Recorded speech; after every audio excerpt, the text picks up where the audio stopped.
Hi, my name is Dr. Winnie Nyanya, a public health specialist specializing in HIV care.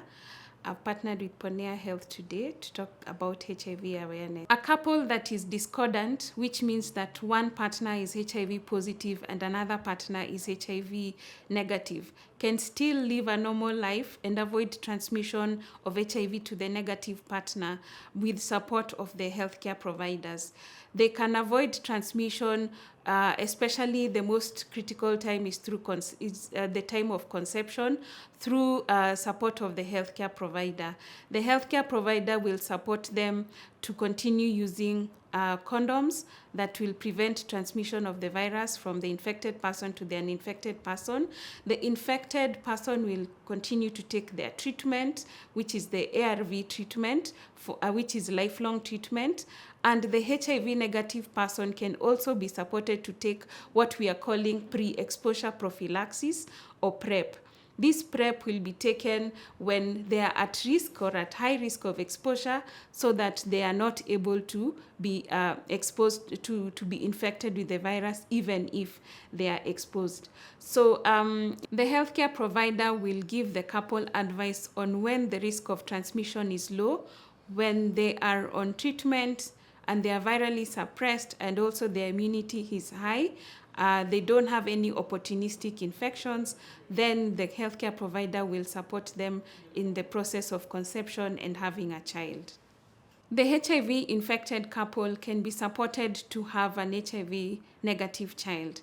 This is through planning process where the couple is supported to be able to have the child who is HIV negative. And this starts by ensuring that both are on treatment, they are on ARVs and are virally suppressed. Once the couple are both virally suppressed, they'll be supported to get to conceive when the female is healthy enough to carry a pregnancy to term and get the baby in a health facility where she'll be supported to deliver. And through the breastfeeding period, she'll be supported to be able to give treatment to the baby and for the baby to avoid HIV infection because the baby will be exposed through breast milk. And this is called prophylaxis for the baby, who will be given treatment that will help them not get HIV. The HIV-exposed infant will be provided with services that will help the infant to also remain HIV negative. And this will be through providing treatment to the baby while the baby is breastfeeding, and also HIV testing, for special HIV testing for the baby, so that we can ascertain that even if they were exposed to HIV, they were not infected, and support the mother throughout the breastfeeding period so that the infant is not infected though they are exposed through breast milk.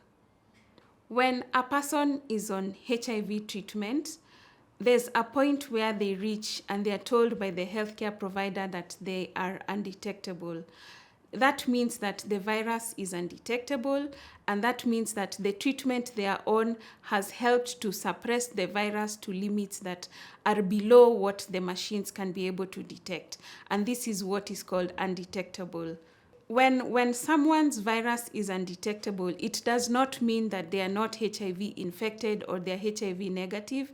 It means that the virus has been suppressed, and it means that the chances of transmission to a HIV negative partner are reduced, but not zero.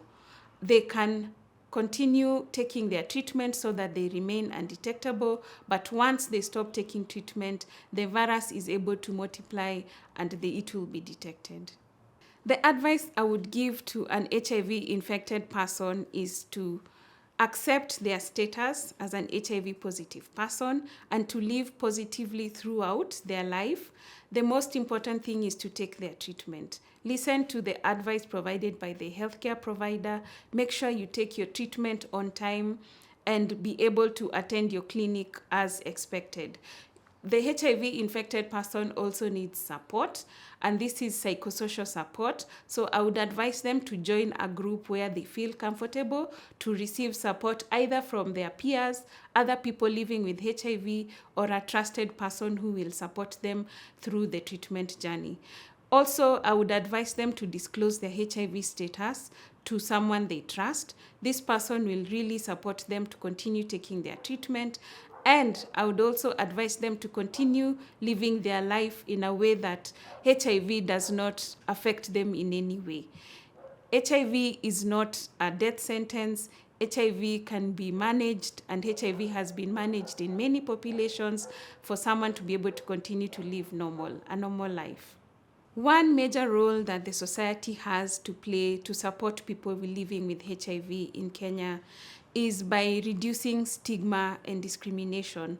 We have seen many aspects of stigma and discrimination that make people living with HIV refuse to take treatment and lose their lives because of not taking treatment.